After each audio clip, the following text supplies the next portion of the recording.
Começa agora. Imaginária Cast.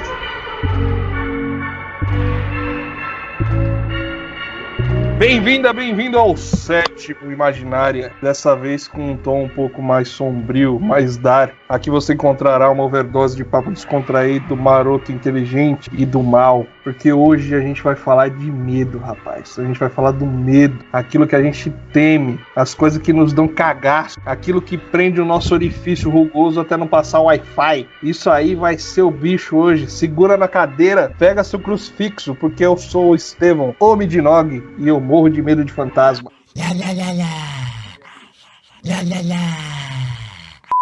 Eu sou o Fernando Tenório e eu sempre achei que ET existiam e eles iam aparecer na minha janela a qualquer momento. Eu sou o Rafael Guidassi e talvez vocês se decepcionem com os meus medos, mas acreditem, eles tremem as minhas pernas igual a qualquer outro.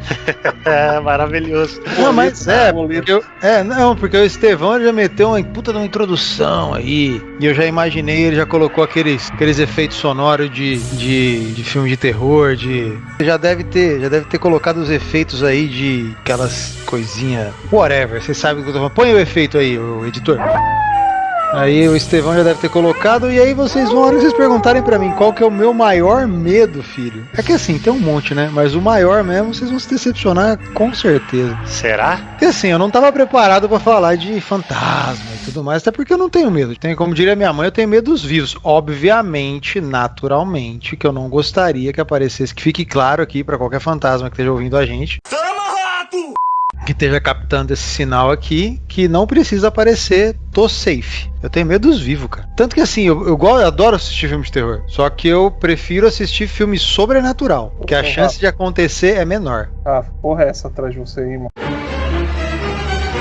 A parede, filhão, eu tô encostado aqui que é pra não ter problema. Minha cama é de alvenaria. Minha cama ela já não tem nem como entrar embaixo. Não tem. Cara, aí é bom, hein? Aqui é estratégia, rapaz. Cara, ó, eu assim, pra começar da maneira bem sutil, eu não gosto de nenhum inseto que voa. Nenhum. Tipo, a barata voadora não é só uma barata voadora. Ela é um monstro alienígena que tá vindo capturar meu cérebro. Eu vou comer teu... Mas aí agora a gente começa a falar, a gente entra numa seara que eu gosto não, que eu odeio na verdade. Cara, eu cago de medo de barata. E assim, e não é, tipo, então somos 3 homens aqui pra acabar, ó, 100% dos pesquisados têm medo de barata. Esse papo de que homem não tem medo de barata, você aprendeu 2 coisas agora aqui, ó. Você aprendeu que homem tem medo de barata e você aprendeu como manipular uma pesquisa. 100% dos homens pesquisados tem medo de barata. Fim da história. Porque, cara, e eu vou dar uma notícia aqui, já que vocês dois, a gente compactua agora desse medo aqui. Cara, se entrar uma barata em casa, na moral, eu saio, vou dar um rolê e volto torcendo pra ela ter ido embora, entendeu? Eu não gosto da sua casa. Enfrentar pra matar, cara. A última que eu tive que enfrentar pra matar, mas eu quase botei fogo na casa por causa do SBP. Eu tive que jogar um monte de coisa fora porque eu abri a porta do armário aqui e a barata saiu. Aí eu não tive dúvida, né? Eu fechei a porta com ela lá dentro. Só que assim, ela tava lá dentro com todas as minhas coisas, todos os meus comestíveis, né? Tava na despensa. E aí eu não tive dúvida, eu abri só uma frestinha e disparei todo o vidro de SBP lá dentro e fechei lá, fiz uma câmara de gás, né, pra ela morrer. E aí eu tive que jogar tudo que tava lá dentro fora. Pra e, ter assim, certeza. E ainda ela saiu, sabe quando a barata sai morrendo? Que ela sai andando, cambaleando, que uma perninha gruda, a outra não gruda, e ela tá com uma asa meio aberta e uma mais fechada. A música do Exterminador no fundo, né? E aí eu tenho uma tática, ela sai... Aí ela caiu, né? Caiu no chão, fez um barulhão na hora que ela caiu no chão, assim, porque ela devia pesar meio quilo, pelo menos. Eu não tô exagerando. Caraca! Ela caiu no chão, assim, aí eu de longe joguei o chinelo em cima dela, né? Pra acertar em cima dela. Só quando o chinelo tá em cima da barata que eu vou lá e piso. Esse negócio de ir com o chinelo naturalmente, assim, e... Pá. Cara, aqui em casa, parece uma barata. Minha esposa fala, uma barata ali. Eu falo, deixa ela.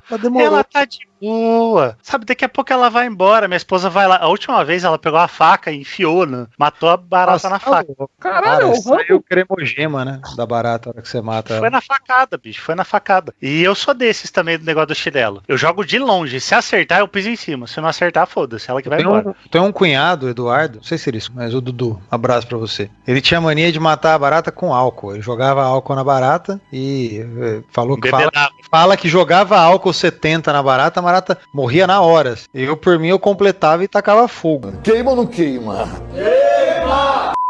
É só Então ele pegava aquele desodorante de spray velho e fazia uma arma, né? Ele enchia de álcool e jogava na barata. Mas, cara, não tem a menor condição. E você comentou aí da barata voadora, ô Fernandão? Eu tenho uma informação aqui, porque você sabe que a gente tem que estudar, a gente tem medo do que a gente não conhece. Aí a gente vai lá e estuda as baratas e a gente continua com medo dela, né? Você não pode confiar num bicho que vive 11 dias sem cabeça. Não tem como. Então, assim, você falou, barata voadora. Toda barata voa.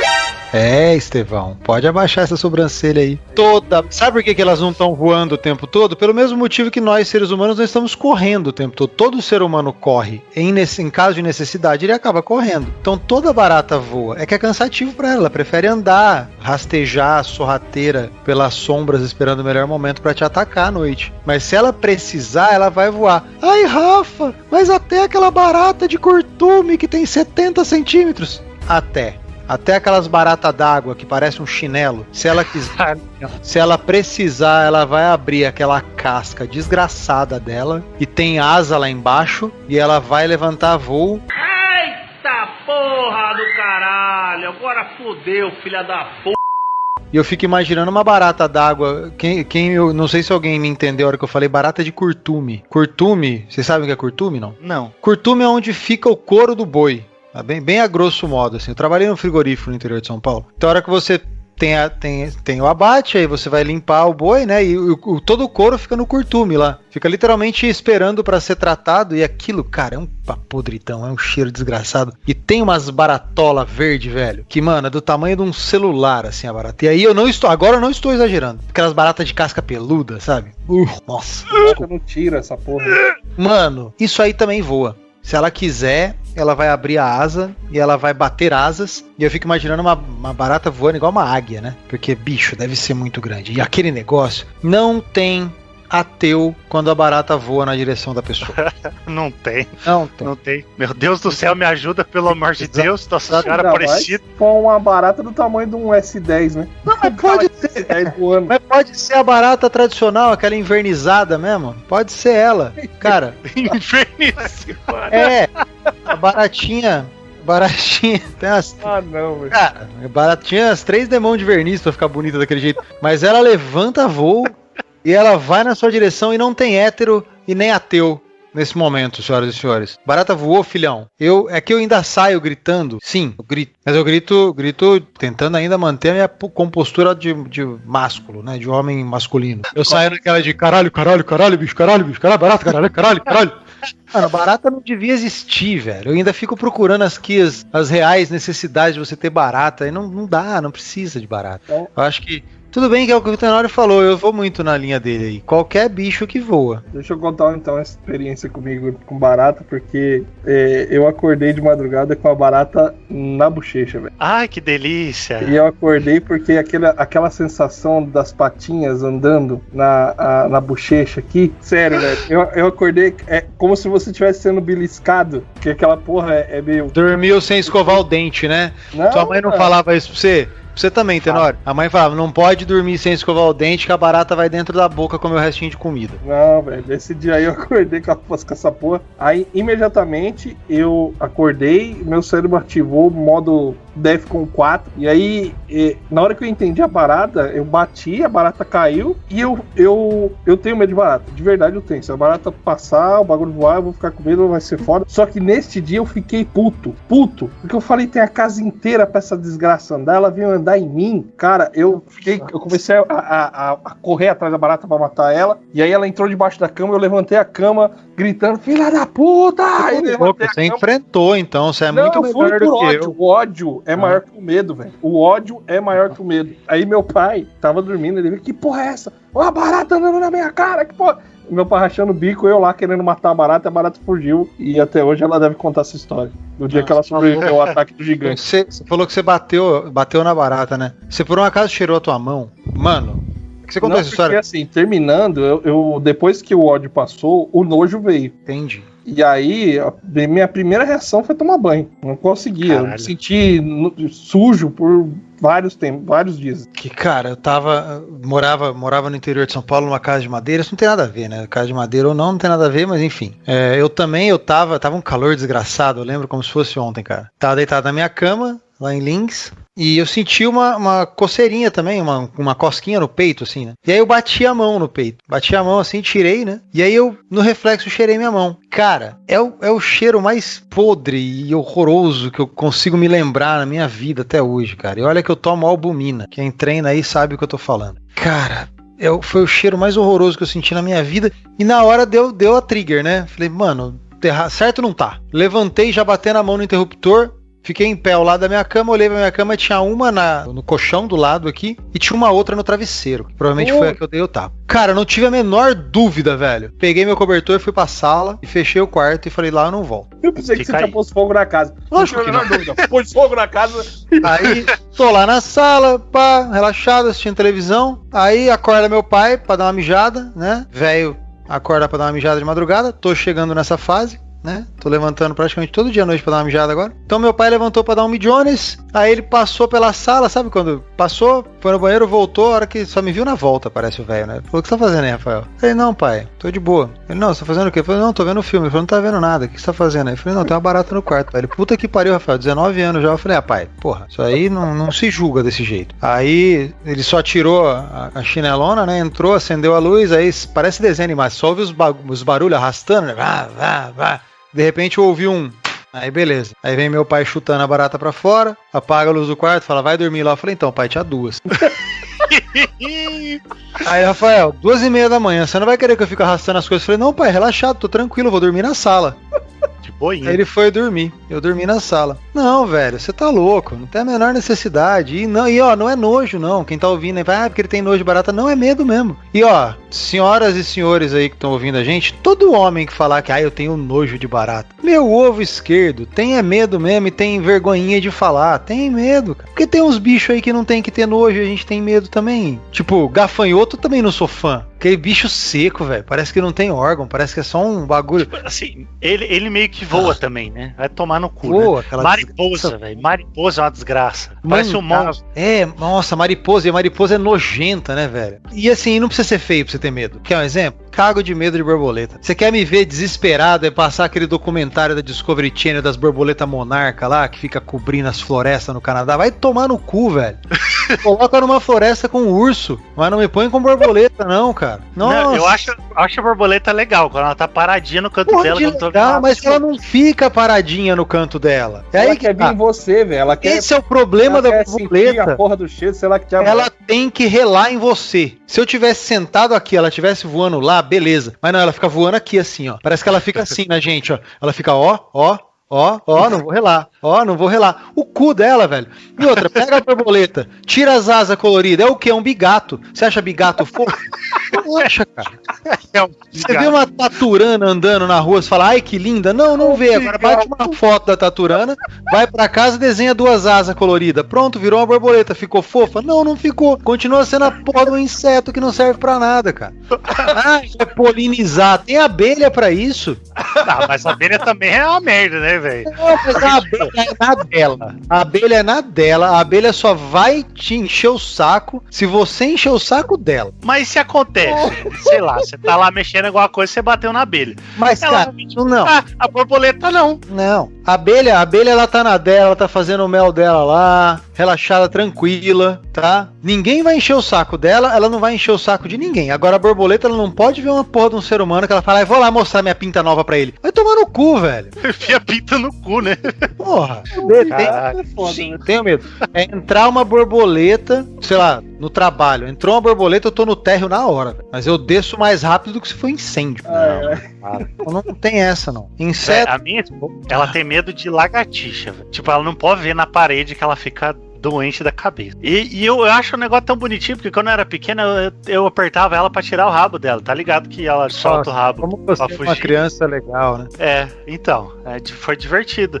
E ela tem medo, velho. Se ela vê de longe, ela fica igual o Rafa em relação à barata, velho. Lagartixa eu gosto já, sabe por quê? Porque a lagartixa, ela é o predador natural dessas desgraças, tudo que eu não gosto aí. Então, quanto mais lagartixa tem, de boas, já caiu uma na minha barriga uma vez, dá um susto, né? E assim, ela é meio apavorada. Ela corre... Você sabe por quê? Ó, fun fact. Sabe por que a barata corre na sua direção? Porque ela acha que ela é um leão. Não, tô brincando. É porque ela tem o reflexo natural, o instinto de correr pra sombra. Então, geralmente, ela corre pra sua sombra. Então, ela vem na sua direção, aquela pau no cu. Porque assim, se eu sou uma barata, o que eu faço? Eu olho um ser humano, né? Eu sou uma barata, um inseto, pif. Tenho ali na média 4 centímetros, né? E a gente sabe aqui quanto 4 centímetros. Mas ó, 4 centímetros faz uma diferença, dá um trabalho, 4 centímetros. A gente vê ali um bicho de 3, 4 centímetros, tá? Eu sou um bicho de 3, 4 centímetros, vai pesar no máximo 15 gramas. Aí eu olho um ser humano, 1,90 m, 110 quilos. O que eu faço? Eu vou embora. Falo, mano, não tem a menor chance. A barata olha pro ser humano, ela fala, vou moer esse filho da puta no soco. Eu te falando, nós vamos entrar na porrada, eu não vou arregar pra tu não, hein?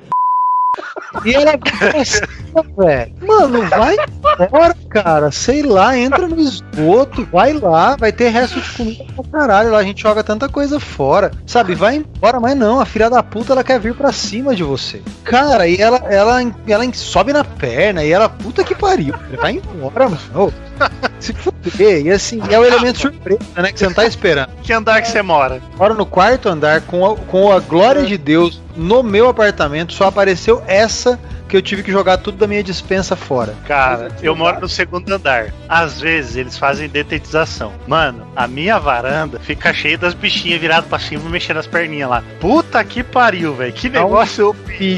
Não confia que ela já esteja morta. Virada pra cima, batendo perninha, ela é uma emboscada. E acontece isso comigo também.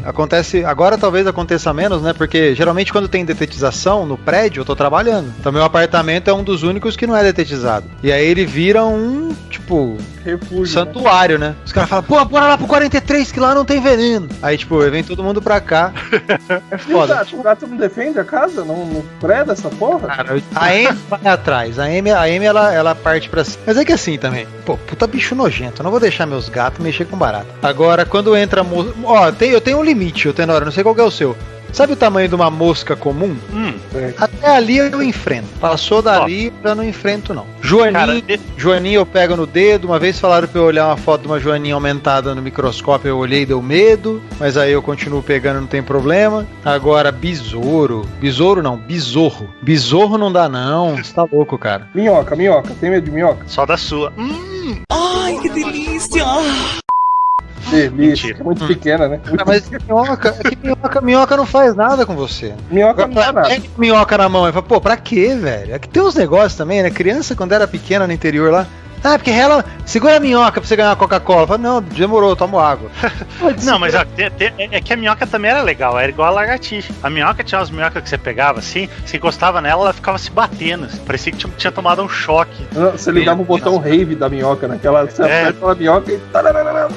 Eu ia pescar com meu pai. Ela cansava, sei lá. Eu ia pescar com meu pai, ele que colocava a minhoca no anzol pra mim. Não punha mesmo, foda-se. E se ele fizesse muita graça, eu pescava com pão ou com milho. Nunca peguei nada, mas tudo bem. O milho não voa, né? E não se mexe. Exatamente. E o milho, ele passa por canais aí, que passa por processos digestivos e sai intacto, né? Então, assim, o milho ele é maravilhoso. Não, agora... o milho, ele usa seu corpo como tobogã. Ele chega lá embaixo e fala, eba, vamos de novo. Aí o brócolis olha pra ele e fala, vai tomar no cu. Exatamente. Tá louco, cara. Isso aí não. Tipo, mano, a barata é um bicho que não devia existir. Eu acho que por padrão aí, eu não sei. Tipo, Deus tava lá na dele, eu não sei. Na verdade, eu tenho a impressão que Deus fez, pra quem é criacionista, e Deus fez todos os seres vivos. Aí eu acho que o demônio olhou e falou: peraí. fazer um negócio aqui. Aí foi lá e fez a barata, velho. Vai se fuder. aí. Ou se não, Deus fez a barata, o demônio falou, vem cá, deixa eu pôr asa nela. Porque não tem a menor necessidade. Se ela não tivesse asa, talvez a gente sobreviveria mais tempo. Porque ela só Seria corria, né? Mas essa desgraçada subir nas paredes também não ajuda nós. Agora imagina se a barata fizesse um som, se ela gritasse, ela fizesse algum som, que você, tipo, Cristina, bota um som sinistro aí. Estou fazendo um som sinistro, bando de homem cagão. E aí, imagina ela fazendo, além dela voar, ela vindo na sua direção, fazendo aquele som sinistro, manja? Porque normalmente besouro, quando voa, besouro, quando voa, faz aquele som do... o besouro, você tem medo de tudo. E mangava, conhece mangava, não? Mangava? Porra, é essa? Mangava é uma espécie de besouro, só que ela bate a asa muito rapidamente e fica um som, parece uma furadeirazinha. E essa minha mãe me botou medo dela, é o tamanho de uma jabuticaba, literalmente, se voa, é um bicho grande. Minha mãe botou medo porque ela falava que a picada da mangava era um negócio que doía pra cacete. Só que assim, se eu vejo um bagulho daquele vindo na minha direção, não dá tempo dele me picar. Porque, mano, eu viro o Bolt. Eu não tenho, não tenho a menor chance. Mas assim, fun fact, então, só uma última estatística aí. Para cada barata que você vê, estatisticamente, existem 2 centenas que você não vê. Você tem uma ideia da quantidade da população de barata. Então assim, se elas produzissem algum som, cara do céu, ia ser sinistro pra caralho. Vai tomar no meu cu.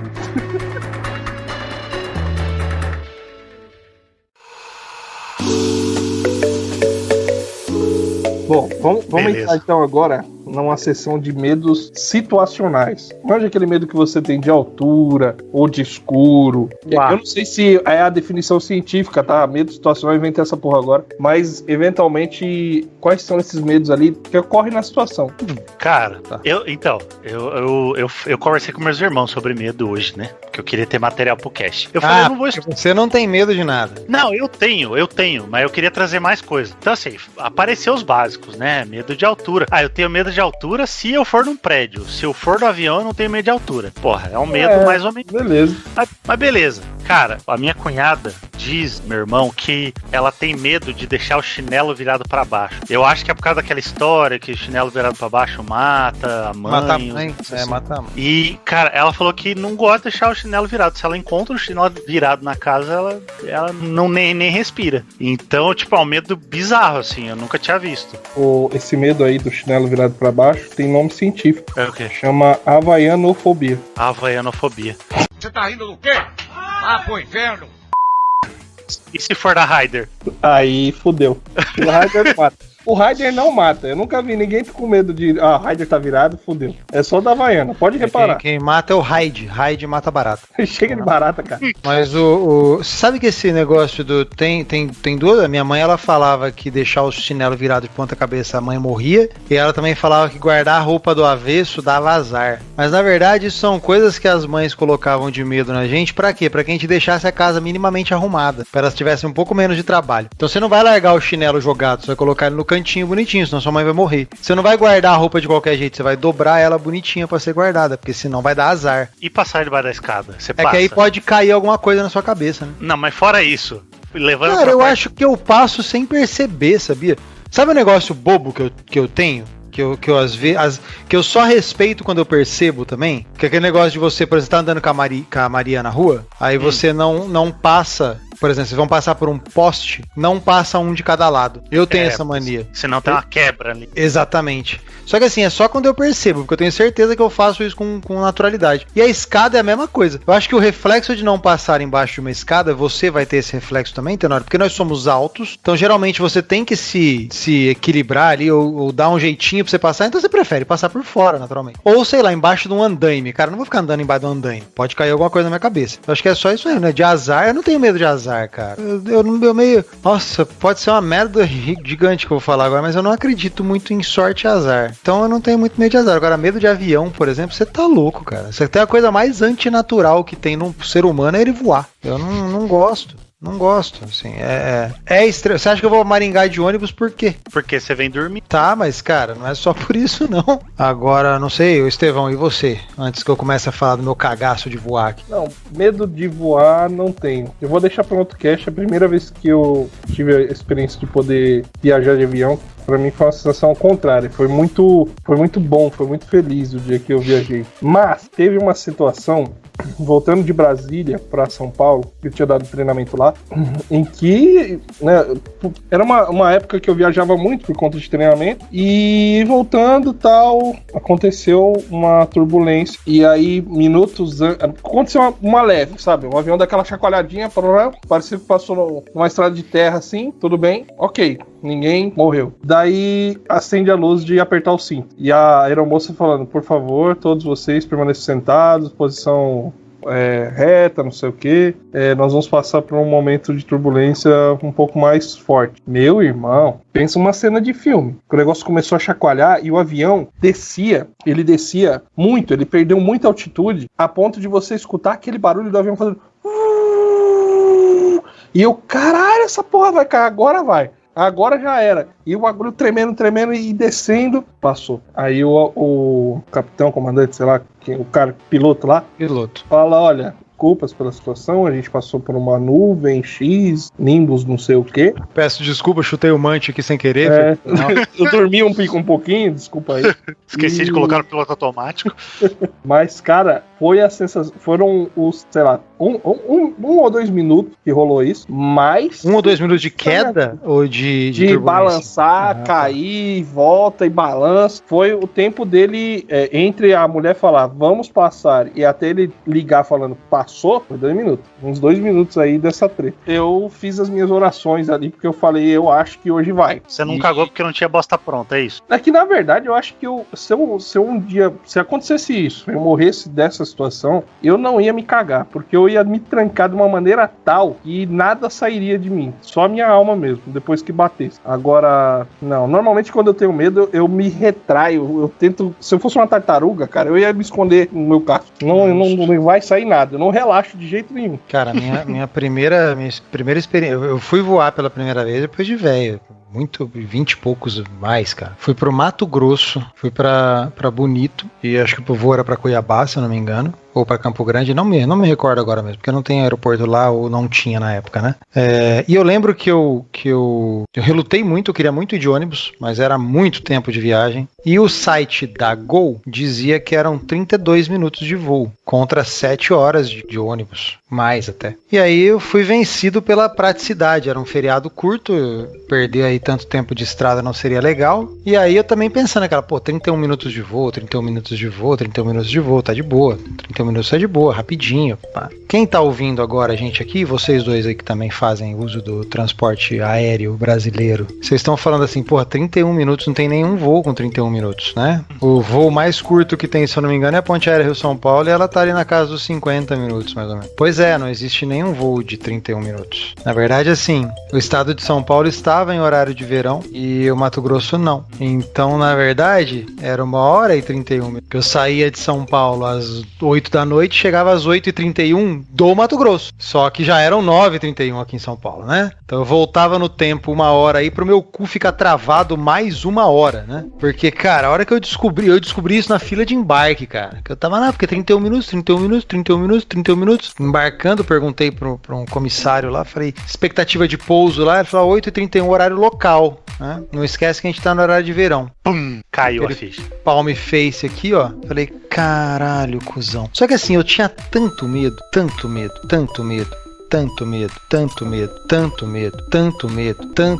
Entendi.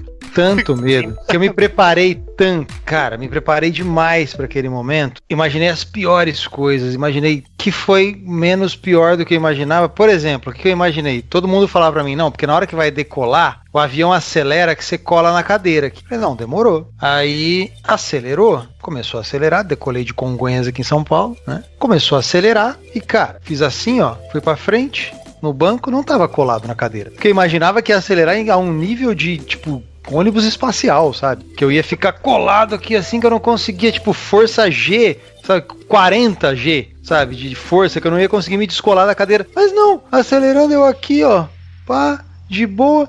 Imaginei que eu ia olhar lá pra fora, né, pela janelinha, que as luzinhas da pista ia estar passando assim, que você não ia nem conseguir distinguir uma da outra. Olhei as luzinhas aqui, eu falei, mano, essa porra não vai subir nem fudendo. Mas não vai subir essa desgraça nem fudendo. Decolou, né? Decolou, teve turbulência, e eu acho que teve até umas turbulências feias, porque quem tava comigo falou que foi feio, mas eu tava esperando também aquele negócio de virar o avião de ponta cabeça, de cair máscara, e não caiu. Então, eu acho que eu me preparei tanto com o cagaço que eu tava, que foi um negócio legal. E depois disso, o que eu fiz? Falei, vou estudar aqui a porra do avião, e quanto mais você estuda alguma coisa, quanto mais você conhece alguma coisa, menos medo você tem. E realmente, cara, assim, eu li o manual dos Airbus, eu li o manual de alguns Boeings. Por exemplo, eu descobri que o avião ele decola, o Airbus ele precisa estar a 136 km por hora aqui na pista de Congonhas para descolar do chão. Cara, eu fiquei maravilhado com a engenharia por trás disso. E, cara, 136 km você consegue dar com uma PCX e você não voa. Você não tem medo de altura, você tem medo do avião. Eu tenho medo de estar sentado numa cadeira a 10 km de altura com toneladas de combustível ao meu lado. Só disso. Agora, a altura não é muito, não. Então, se você escalasse uma montanha, olhar lá de cima, ok. Ah, mas é que aí também não vou olhar, né, Estevão? Mas assim... Céu, olha, velho, porque pensa, você vai escalar e você vai ficar, sei lá, quantas horas escalando. Mesmo que seja 1 hora, 40 Mas minutos. escalar grudado aqui na... Por exemplo, o Everest eu acho que vai de boa, porque você vai andando. Agora, aquele negócio, alpinismo acho que vai de boa, né, que você vai andando. Agora, escalada mesmo, que você vai pregando os pinos na parede aqui, subindo, aí eu não queria, não. Aí eu acho que eu dispenso também. Agora, escalada eu acho que vai de boa. Agora, avião, cara, e ó, pra falar a verdade, teve um amigo meu que falou isso, eu sou a pessoa que caga de medo de avião que mais voou que ele conhece na vida dele, assim. E eu voava bastante. Teve uma época que eu tava numa empresa que eu fazia projeto no Rio de Janeiro, e eu voava toda segunda de manhã, eu saía de Congonhas e pousava no Santos Dumont lá, e a sexta-feira voltava a Santos Dumont, Congonhas também. E um outro amigo meu me tranquilizou, ele falou, Rafa, fica tranquilo que você tá decolando e pousando dos 2 piores aeroportos que isso pode acontecer no Brasil. Eu falei, como que você me tranquiliza desse jeito? Wellington, você tá me fudendo, né? Ele falou, não, pensa assim, nunca vai ser um Juninho que vai estar pilotando. Você sempre tá com os melhores pilotos. Não vai dar decolagem de Congonhas e pouso do Santos Dumont e vice-versa pra um piloto que tá começando agora. Então isso também me deu uma tranquilizada. Mas pra você ter uma ideia, cara, tem algumas coisas que só acontecem comigo, assim. Obviamente que a gente sempre maximiza as nossas situações, né? Mas logo depois que teve um acidente aqui em Congonhas, semana seguinte, praticamente, eu arremeti de Congonha. Cara, eu passei acho que uma semana inteirinha sem a minha alma. Ela foi fazer alguma coisa, que a hora que arremeteu aqui, meu corpo subiu, a minha alma virou e falou, foda-se, vou ficar aqui embaixo agora. Eu espero você voltar e pousa aí. Tá de boa. Cara, perna dormente, o piloto não falava nada. E assim, e foi nesse dia que eu parei de olhar pela janela. Porque eu sabia que vinha, quem já pousou em São Paulo sabe, né? Prédio, vai ficando mais baixo. De repente você vê a Avenida dos Bandeirantes, você vê a cabeceira da pista, você vê uma faixa de pedestre, que eu não sei pra que tem ali, né? E aí depois que você vê a faixa de pedestre, você conta até 3, o avião toca ao chão. Eu sempre fiz isso na minha cabeça. Aí aquele dia passou a faixa de pedestre, eu 1, 2, 3, 4, 5, 6 e nada, e começou a fazer força de novo e já subiu. Acho que ele perdeu a entrada, sabe? E é foda porque o avião ele decola a acho que 1.600 RPM, ele pousa a 900 RPM e ele arremete a 2.400 RPM. Ele precisa do dobro de força para reverter a queda e voltar a voar. Sim, reverter a queda, tá? Porque o pouso nada mais é do que uma queda controlada, tá? Sim. O cara não tem medo mesmo. O cara estudou a porra até o final, velho. Sim. O pouso é uma queda controlada. Você nunca faz força pro chão. Na verdade, você diminui a força do motor e deixa o avião cair. E vai controlando essa queda até que você pouse, né? É um negócio foda. E a última que, voltando do Rio de Janeiro uma vez, a gente decolou e o avião ele não vinha, né? Ele ficava rodando em círculos, assim, e eu tinha sido depois desse incidente, né? E eu não entendia por que eu tava rodando em círculos.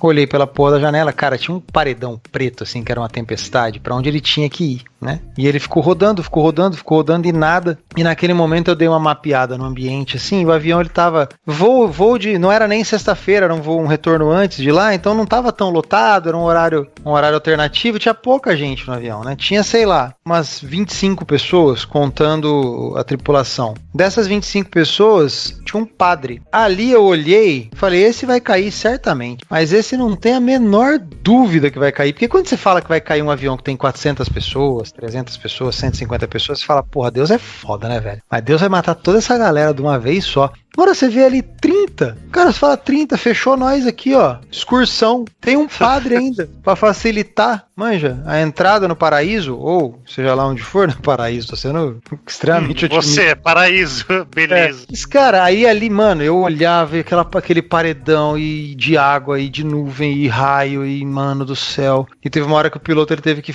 tomar a decisão. Ele falou, olha, a gente vai ter que ir, porque senão a gente vai ter que pousar aqui e cancelar, adiar o voo, porque senão não ia ter combustível pra chegar. Falei, show de puta mensagem boa que ele tem pra passar, né? Ó, eu vou pro meio do olho do inferno ali, ó. Aquela parede ali, que só falta ter um capeta com um tridente de raio. E eu só tô indo naquela direção porque eu não sei se eu vou ter combustível pra chegar. Tipo, caralho, velho. O cara não fala, sabe? Só abre o negócio e fala... E fala alguma coisa. São Paulo. E só, cara, não fala essas porra, não precisa falar, cara. Não fala que a gente tá indo pro olho do inferno que a gente já morreu, né? E que não tem combustível pra chegar. Enfim, entramos naquela porra daquela nuvem, o avião, ele parecia que ele voava de lado, cara. Parecia que tava numa pista cheia d'água, manja. Tava, né? Mas chegamos muito bem aqui em São Paulo, graças a Deus estamos falando aqui. Hoje eu só uso o meio de transporte aéreo quando faz muito sentido, sabe? Tipo, eu não vou pra Bahia de ônibus. Aí eu vou de avião. E confio sim. Por mais que eu tenha medo, eu confio. É muito seguro. É absurdamente seguro. Quem estiver ouvindo a gente que tiver medo igual a mim, fiquem tranquilos. É muito seguro mesmo. O bagulho praticamente decola e pousa sozinho. É muito... Sistemas redundantes pra caralho. Cara, é muito seguro. Muito seguro. Muito seguro. Muito seguro. Só que o problema é o que eu ouvi de um amigo meu. O problema do avião é que pode não ser o dia marcado pra você morrer. Mas se for do piloto, todo mundo vai morrer com ele. É porque verdade. Os caras da Chapecoense lá, que sobreviveu algum. Então isso aí é balela. O que diz num percentual...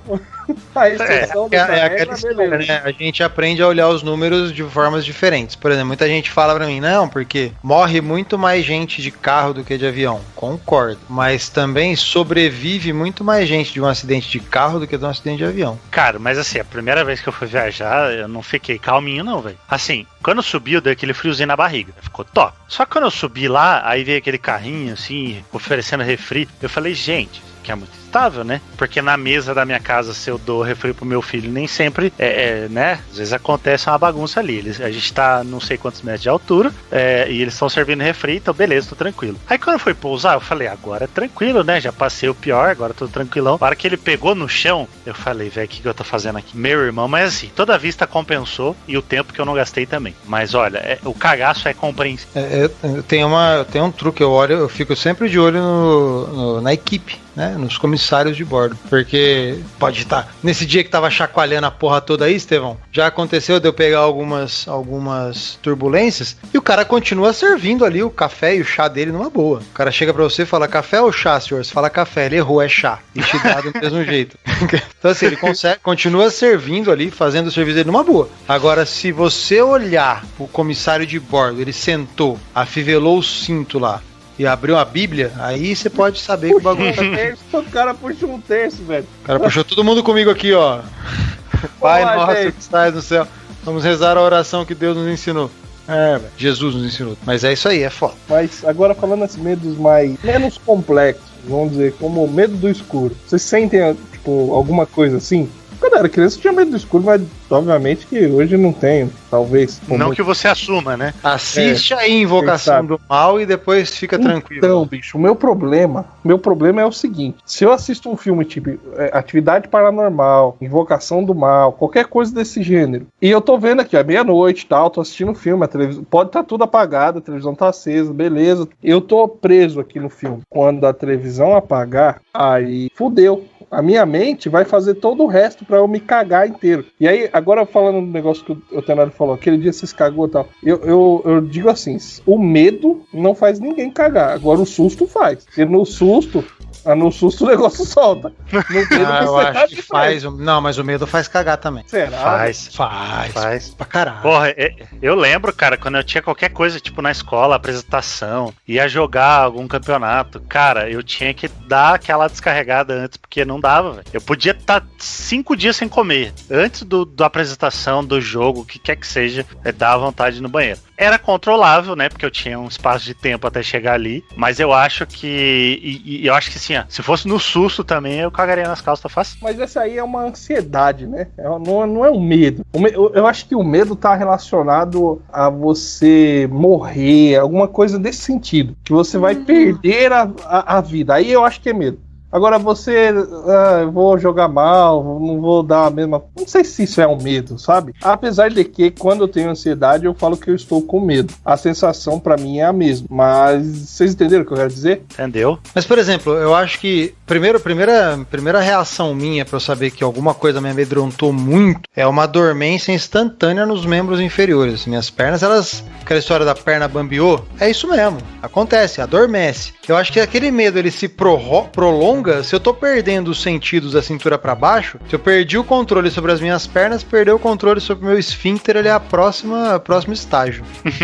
Cara, eu fico muito com a mão gelada quando eu tô com medo. Tipo, mão gelada e começa a suar loucamente, como se eu estivesse num calor de 45 graus no Rio de Janeiro. Só que minha mão fica extremamente gelada. Só que eu começo a suar loucamente. E aí minha esposa, ou quem convive muito comigo, até sabe. Nossa, por que sua mão tá gelada? Por que você tá nervoso? Começa. Tá nervoso, tá com medo, tá ansioso. É tudo como o do Rafa é da cintura pra baixo, o meu é na mão. Na mão começa. E aí depois se começa a formigar, aí começa a formigar a mão, aí formiga o rosto, e aí eu sei que eu tô à beira do colapso. Aí a hora que você perder a sensibilidade no nariz, aí é porque você tá com muito medo mesmo. Exatamente. Porque assim, às vezes ele chega só num pedacinho do nariz. Sim, primeiros 13 centímetros ali. Isso. Aí, não chega nem na metade. Chega nem na metade. Não, isso aí é só comecinho. Quando ele chega na ponta, meu amigo, aí eu sei que o bagulho tá feio. Ou na ponta da orelha. A ponta do seu nariz deve ser extremamente gelada, né? Porque as extremidades geralmente são mais frias. Exatamente. É um lugar que eu sinto bastante frio. Porque quando tá muito frio, você não consegue esquentar ali. É muita. Você sente a frente fria chegando, né? Ela literalmente chega no seu nariz primeiro. Vai gear, né? Tá com a de vai gear, gente. Quando eu vou viajar, o nariz chega primeiro. Pra quem não segue o Fernando Tenório ainda no Instagram, ele tem aquela nariga. Meu pai falava isso, é muito engraçado. Dá pra fumar na chuva, né? que não apaga o cigarro, é de boa. Caraca, velho. O meu sintoma de medo é a hipervigilância. Eu me torno exatamente... Você vira o Batman. Eu fico totalmente ligado pra tudo que tá acontecendo comigo e fora de mim. Então, se eu tô com medo de assombração, coisa do gênero, a pior merda que pode ser é um estralo. Porque e ele pode acontecer a 1 quilômetro, então eu vou ouvir essa desgraça. E aí, pronto, aí eu já vou, cara, a porta não tá aberta, não tá trancada, eu vou ter que ir lá ver, e não sei o que, tem alguém na casa, fodeu. E quando eu tô ansioso, eu fico medindo quantas vezes o meu coração bate e o espaço entre uma batida e outra. Mas essa hipervigilância é a pior bosta que tem, cara. Porque cara, o seu coração, ele muda a frequência de batida. Eu tô rindo aqui, ele vai bater mais rápido, aí eu paro de rir, ele vai bater mais devagar. Só que a ansiedade faz isso, né? Você fica maluco. Mas, cara, pra você não ter que contar, aí compra um smartwatch. Não, aí é pior, aí você fica fixo olhando pra aquela porra. É horrível. Tá. Não, cara, mas assim, ó, o medo, porque o problema é a hiper, né? Porque a vigilância, o medo traz, tipo, pouco de medo, ele é bom pra você, enfim, pra você não fazer merda, né? Sei lá, você tá, por exemplo, no trânsito, né? O cara te deu um sinal de luz, porra, você fica esperto, porque ali na frente vai ter alguma coisa. Pode ser que o cara só tenha te trollado, pode acontecer, mas pode ser que tenha um acidente, uma árvore caiu, enfim, ou pior, uma blitz. Pode ser uma blitz também. Mas cara, estrada é muito isso, e aí você redobra a atenção. Porque, tipo, você tá prestando atenção, porque é uma responsabilidade muito grande, dirigir e tudo mais. Apesar dos movimentos serem mecânicos, o raciocínio tem que ser muito rápido. A partir do momento que você tem esse medo, você redobra essa atenção. E aí você começa a perceber todos os movimentos, tipo, quanto você tá apertando no acelerador, no freio, qual marcha você tá, qual a velocidade, qual a quilometragem. Enfim, você começa a reparar em tudo, né? Pra ver se tem algum problema com você, porque às vezes você tá com a luz apagada, por exemplo, e andando na estrada. E então, assim, o problema no teu caso é a hipervigilância, né? Tipo, porque o medo, ele é bom em alguns aspectos. Né? Faz um pouco de sentido.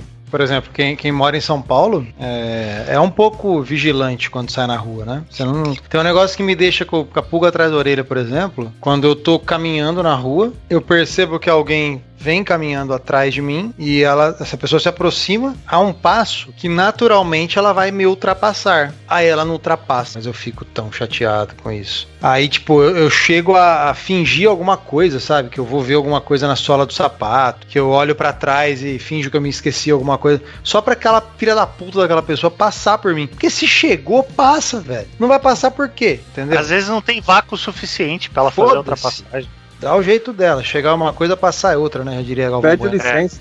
Sei lá, mas assim, isso me deixa resabiado. Então, assim, quando a pessoa vem, chega em mim e não ultrapassa, eu fico louco da vida. Dá uma paulistinha. Mas não chega a ser medo, eu acho que é... Cara, eu já fui assaltado em São Paulo e eu sou categórico em dizer que não foi metade da atenção que eu tenho se eu estiver na mesma sala com a borboleta. Ou com a avião. Mas aí... Já pensou você numa sala com a borboleta e um avião, os três? Não, já imaginou uma borboleta dentro do avião? Isso já aconteceu no metrô aqui. Eu no metrô, eu socado dentro do metrô, não tinha como sair. E me tem uma porra de uma mariposa, cara, e não era daquelas grandes, era o tamanho de um dedão, assim. A mariposa voando na merda das luzes do metrô e, cara, e aquele negócio que você não para de olhar, você só fica olhando pra ela, velho. Isso é hipervigilância, porque agora, a partir daquele momento, você olha só pra ela e se ela sumir, meu irmão, você tá na merda. E ela percebe, ela fala, aquele ali tá com medo, eu vou perto dele. Vai. Ah lá, vou foder. Dizem que é isso com cachorro, né? Deve funcionar com qualquer animal. Cachorro, quando você, tipo, ele fica putaço com você quando você tá com medo. Ele fica muito mais nervoso. Se você tá calmo do lado dele, ele tende a abrir uma exceção pra você. A mariposa deve ser a mesma coisa, velho.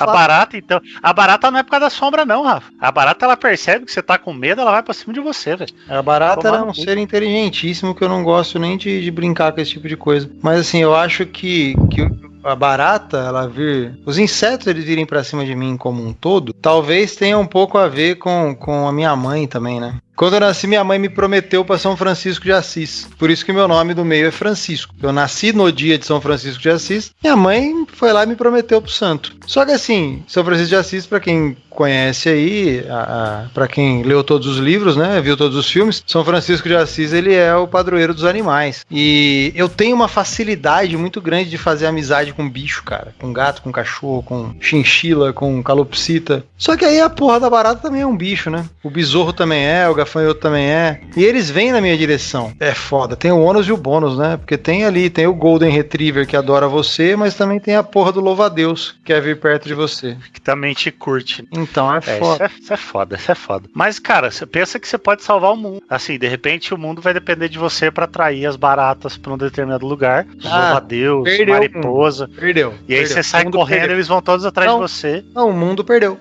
Perderemos o mundo. Se depender de mim, o mundo acabou. Fica tranquilo. Imagina o Rafa, que nem numa grande vara de pesca, e ele é a minhoca no anzol, atraindo todas as baratas pra um vulcão, assim, imagina, todo mundo levando. Imagina essa cena. Se alguém conseguir desenhar isso, talvez o Rafa Souza consiga fazer esse cartoon. Não, o Rafa Souza não vai fazer isso porque ele é meu brother. A gente é melhor amigo agora, a gente fica conversando no WhatsApp. Mas, cara, não, se depender de mim, pra esse tipo de coisa... Cara, 99% da população mundial virou zumbi, a gente precisa que o Rafael lidere os humanos numa retomada, beleza, vamos lá. Agora, precisamos que o Rafael entre num borboletário. Mano, eu fui no Museu Catavento aqui em São Paulo, tem um borboletário, eu não consegui ficar nem pelo lado de fora. Eu olhava lá dentro, eu ficava desesperado. E vinha aquelas borboletas de asa preta, que é azul por dentro, parece um pterodátilo, mas elas batiam na tela, assim. Elas são só bonitinhas, Rafa, para. A bonitinha é gato, cara, cachorro, porra de borboleta.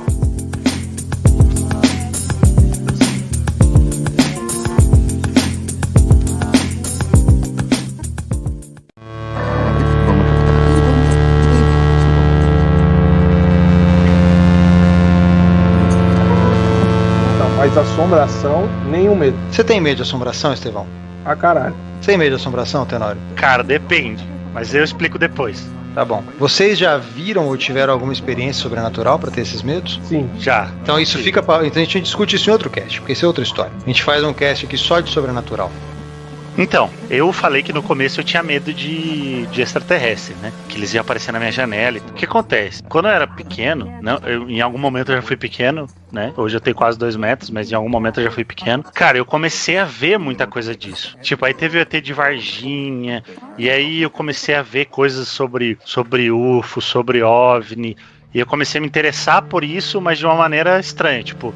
acho que era a mesma ideia do Rafa de tentar entender os medos, saca? A questão é que o Boeing, por exemplo, ele tem um manual e ele vai funcionar daquela forma. Extraterrestre tem milhões de histórias e você não sabe o que é e o que não é. E, cara, eu ia tomar banho e ficava com medo dele aparecer na janela, porque a janela, tipo, era relativamente baixa, assim, pelos padrões que a gente tem hoje e tal. Era mais baixa e eu conseguia ver exatamente a janela. E era um vidro que ele não era liso. Então, qualquer coisa que passasse lá atrás, uma sombra ou a pessoa, ficava meio distorcido. Então, cara, eu tinha um cagaço de aparecer um bicho zoiudo ali e querendo me raptar, e eu ficava com um cagaço enorme, cara, tanto que assim, como a gente não tinha tanto espaço em casa, e aí meus 2 irmãos mais velhos já queriam ter os seus próprios quartos, aí ficou um com meu irmão mais velho, outro quarto com meu irmão do meio, e eu fui dormir com a minha mãe, achava ruim pra caralho, né, dormir com a mãe, e cara, eu tinha que ficar encostando nela, e ela odiava, ela falava assim, por que você fica encostando em mim? E eu tinha medo, cara, medo de aparecer alguma coisa. Então, esse foi o medo, acho que mais bizarro que eu tive. Hoje eu ainda me impressiono muito quando eu vejo alguma história que não tem explicação, porque talvez pela área que eu atuo hoje, que é a tecnologia, onde 1 mais 1 é 2, e cara,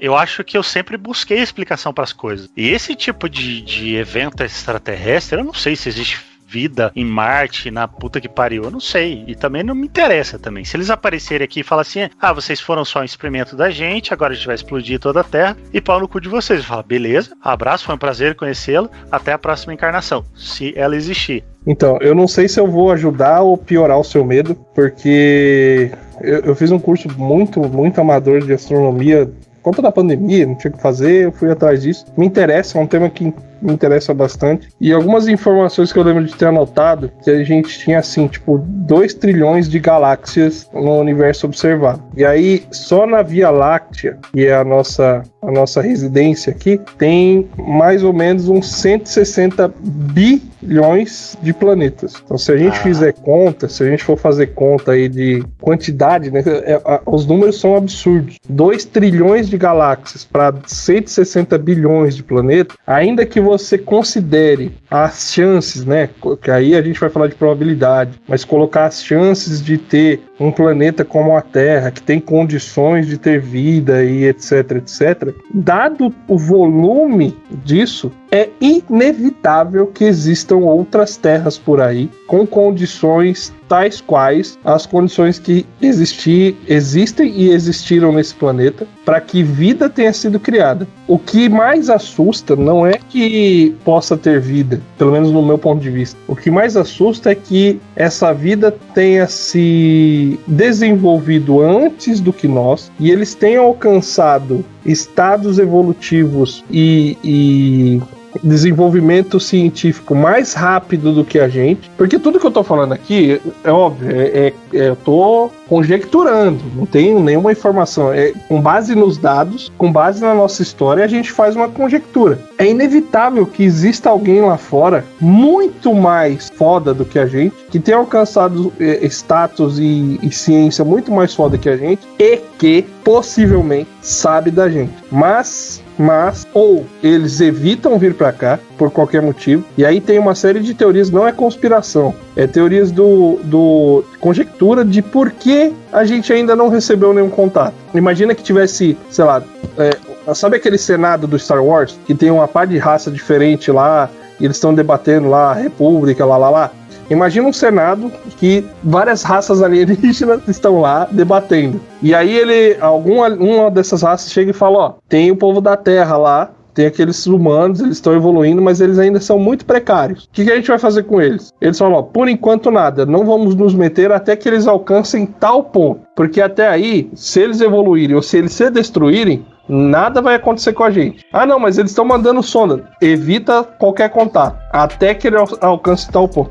Cara, é a teoria que mais faz sentido pra mim. A gente não encontrou ninguém porque eles não querem responder pra gente. Essa é a parada. E eles vêm. Aí tudo que a gente vê, de tipo, a gente viu, porque não sei o quê. Cara, assim como tem gente que é rebelde aqui, no nosso planetinha, você fala, cara, não é pra sair sem a porra da máscara, e a pessoa sai sem a porra da máscara, tem lá fora também, não é pra entrar naquela caralho lá, não é pra pegar as vacas dos caras, não é pra marcar porra nenhuma. E os caras vêm, mano. Os caras devem ter adolescente maluco lá, vem aqui pra meter o louco da gente aqui também. Eu acho que ninguém ia perder tempo com um país tão bosta, velho. Isso chama-se paradoxo de Fermi, Estevão. Na verdade, assim, tem civilizações de diferentes níveis, né? Então, na verdade, não é que elas estão esperando a gente, é que, na verdade, muito provavelmente elas nem saibam da nossa existência. Tem duas possibilidades. Eu vou resumir muito o paradoxo de Fermi aqui. Por que a gente ainda não foi... Na vida do Tenório, você tá ligado, Por que a gente ainda não foi... Não, eu vou foder a vida dele depois ainda, calma. Tô explicando só esse negócio aí. Por que a gente ainda não foi visitado? Porque os caras estão tão evoluídos, que literalmente eles não ligam ou não sabem da nossa existência. Como talvez a gente não ligue para algumas coisas menores na nossa vida, que a gente não perceba isso. Então, assim, você vive a sua vida, a maior parte do tempo, por exemplo, sem se lembrar que formigas existem. Você não tá preocupado em acabar com a vida delas, ou em conhecer a civilização delas, ou blá blá blá. Então é mais ou menos isso pra gente. Ou essa outra civilização, que já tem atingido um estágio de civilização de nível 1 e nível 2, ela já tenha colapsado, antes mesmo da Terra existir. O Big Bang ele foi há 15 bilhões de anos atrás, a Terra existe há 4,5 bilhões de anos atrás. Então imagina uma outra civilização que apareceu sei lá, 8 bilhões de anos depois do Big Bang. Ela teria quase 3 bilhões de anos de evolução à nossa frente. É muito difícil que ela tenha conseguido se sustentar durante tanto tempo. Ela provavelmente colapsou. Pensa nessa que você falou das formigas. Eu e você, a gente não tem interesse por formigas. Você vê um trilho de formiga, foda-se. Só que dentro aqui dos 7, 8 bilhões que tem de seres humanos, alguns são entomólogos.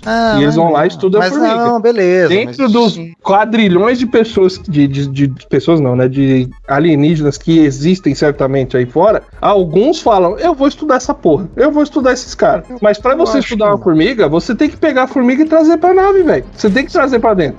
Mas sabe que vai querer nós, Estevão? Sabe o que eu acho? Ali, sabe o que eu acho? Não, o Tenório ele tá sendo, ai meu Deus, vem meteoro, o planeta não tem mais salvação. Isso é mimimi. Sabe o que eu tô falando? Sabe o que eu acho?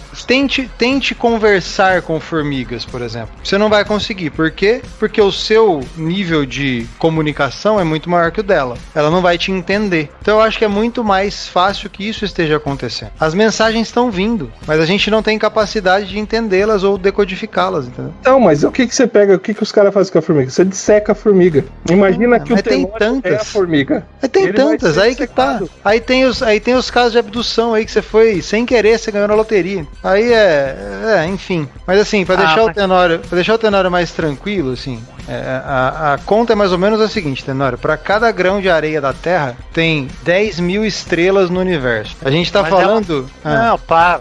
Não existe isso aí. Não, pera aí, a gente tá falando de...